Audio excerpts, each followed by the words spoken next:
بسم الله الرحمن الرحيم الحمد لله الذي أنزل على عبده الكتاب ولم يجعل له عوجا قيما لينذر بأسا شديدا من لدنه ويبشر المؤمنين الذين يعملون الصالحات أن لهم أجرا حسنا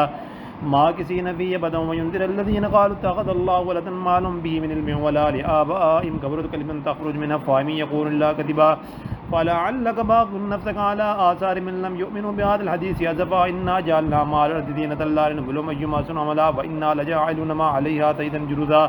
أما حسبت أن أصحاب الكهف والرقيم كانوا من آياتنا عجبا إذ الفتية للكهف قالوا ربنا آتنا من لدنك رحمة وهيئ لنا من أمرنا رشدا فضربنا على آذان في الكهف سنين عددا ثم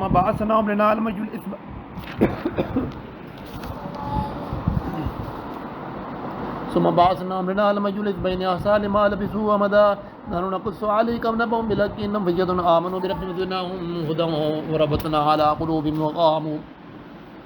إذ قاموا فقالوا ربنا رب السماوات والأرض لن ندعو من دونه إلها قد قلنا إذا شتى هؤلاء قوم اتخذوا من دونه آلهة لولا يأتون عليهم بسلطان بين من أظلم ممن افترى على الله كذبا وإذ يتظلموا ما يعبدون إلا الله فاعفوا إلى الكهف ينشر لكم ربكم من ربكم برحمته ويهيئ لكم من أمركم مرفقا وذر الشمس ذات لا تزافر عن كهف ذات اليمين وإذا غربت تغرب ذات الشمال فهم في مجمة من ذلك من آيات الله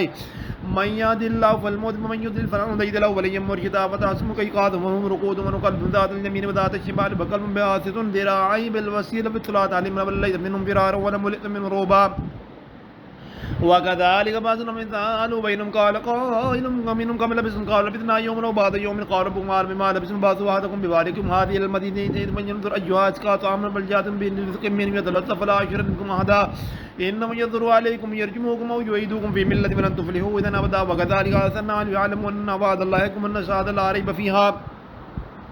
إذ يتنادون بينهم أمرهم قالوا بنوا عليهم بنيان ربهم أعلم بهم قال الذين غلبوا على أمرهم لنتخذن عليهم مسجدا سيكون ثلاثة رابعهم قلبهم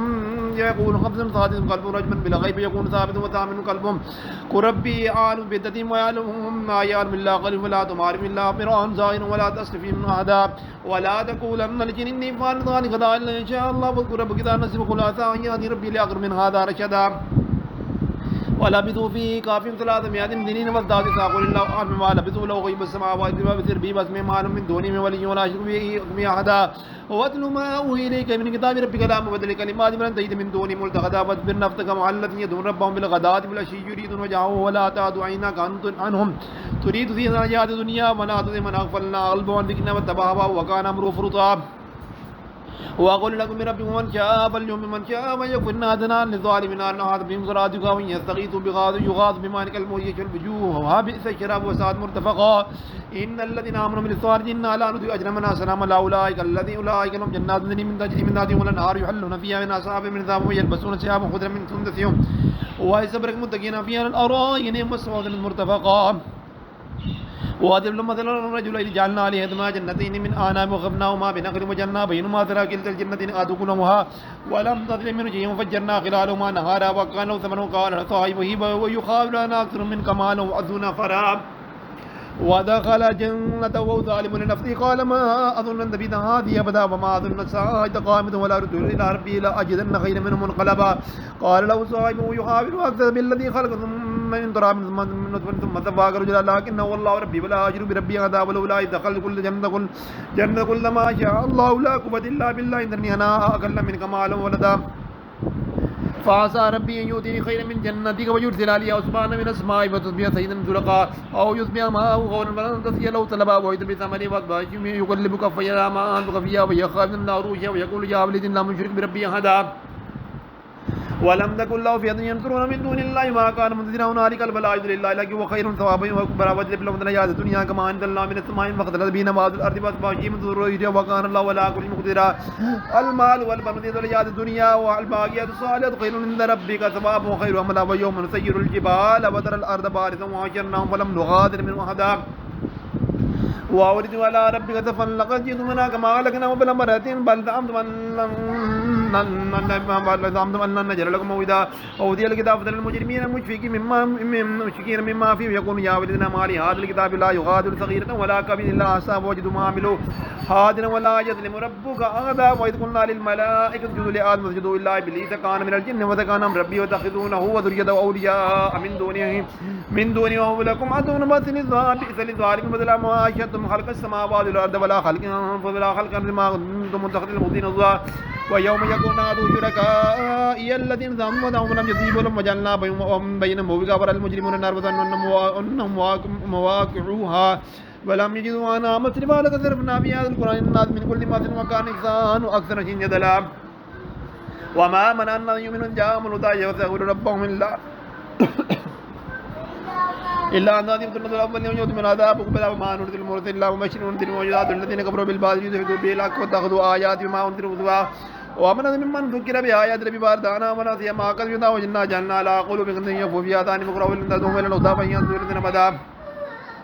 وربك الغفور ذو الرحمة لو يؤاخذ مما كتبوا الأجر لهم عذابا لهم موعدا لن يجدوا من دونه إلى وتل القرى أهلكناهم لما ظلموا وجعلنا بول المال موعدا وإذ قال موسى لفتاه لا أبلغ حتى أبلغ مجمع البحرين وأمضي حقبا فلما بلغ مجمع بينهما نسيه ثم فاتخذ سبيله في البحر سربا فلما جاوزا قال لفتاه آتنا غدانا لقد لقينا من سفرنا هذا نسبا قال أرأيت إذ سفينا الدار من نسوت العدوان ثاني ولا الشيطان ذكر فاتخذ سبيله في البحر عجبا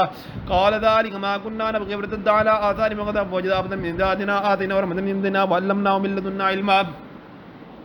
قال إنك لن تجمع صبرا والقلب وتصبر على ما لم تكن خبرا قال ستجدني إن شاء الله صابرا ولا أضل إن شاء الله أمرا قال فإن اتبعتني ولا تسألني عن شيء حتى أحدث لك منه ذكرا وأنت لك حتى إذا ركب في السفينة قال أخرجت على تغرى أهلا من قد جئتني امرأة قال ألم أقول إن لك لن تجمع صبرا قال تؤاخذ بما نسيت ولا تركني من أمري وسلام من لك حتى إذا لقي غلام فقتله قال أقتل نفسي من الجن بغير نفس نكرا قال ألم أقول لك إن لك تجمع صبرا قال إن لك سألت عن شيء بعد ولا تصاحبني قد بلغ من وسلام من لك حتى إذا أتى أهل قرية لتتعمى أهلها فمن يضيفهما فوجد فيها جدار يريد قد دفع قاموا قالوا جدا اتخذ علي أجرا قال هذا فراق بيني وبين ثم نبي وتابيني ما لم تجد صبرا أما السفينة فقال مساكين يعمل بالبحر فارت ونائبها كان براهم من يأخذ كل في نصباب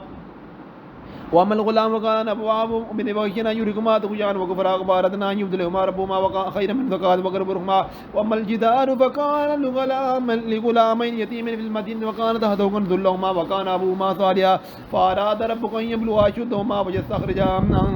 كنزهما رحمة من ربهما فعلته عن أمر ذلك تأويل ما لديه عليه صبرا ويسألونك عن ذي القرنين قل ساتلو عليهم من ذكرى إنا مكنا له في الأرض وآتينا من كل شيء سببا فأتبع سببا إذا بلغ مغرب الشمس وجدتها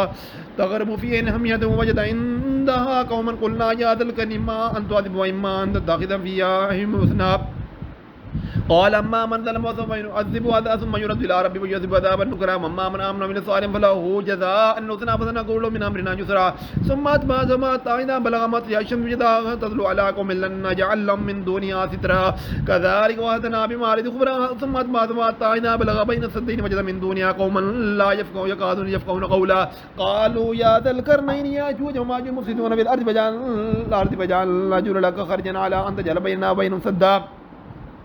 قال ما مكنني من بخير فاعينني بقوة جعل بينكم وبين ولد ما آتوني بالحق حتى إذا أصابا بين سبيل كان الموتى إذا جعلوا نارا قال آتوني أفرغ عليه قطرا وما استطاعوا أن يظهروا وما استطاعوا له نقبا قال هذا رحمة من ربي فإذا جاء بعض ربي جعله دكا وكان بعض ربي حقا وتركنا بعض يومئذ يموج في بعض ونفخ في الصور فجمعنا جمعا واردنا جهنم يومئذ للكافرين الذين كانت أعينهم غطاء عن ذكري كانوا لا يسمعون أفحسب الذين كفروا يتخذوا عباد من دونه أولياء إن أعتدنا جهنم للكافرين نزلا قل هل ننبئكم بالأخسرين أعمالا الذين ضل سعيهم في الحياة الدنيا وهم يحسبون أنهم يحسنون صنعا أولئك الذين كفروا بآيات ربهم ولقائه فحبطت أعمالهم فلا نقيم لهم يوم القيامة وذلك جزاؤهم جهنم بما كفروا اتخذوا آياتي ورسلي هزوا إن الذين آمنوا بالصالحات كان لهم جنات الفردوس نزلا خالدين فيها لا يبغون عنها ولا قل لهم البحر من ذات كلمات ربنا نزل البحر قبل أن ننفذ كلمات ربنا ربنا وجئنا بمثله مددا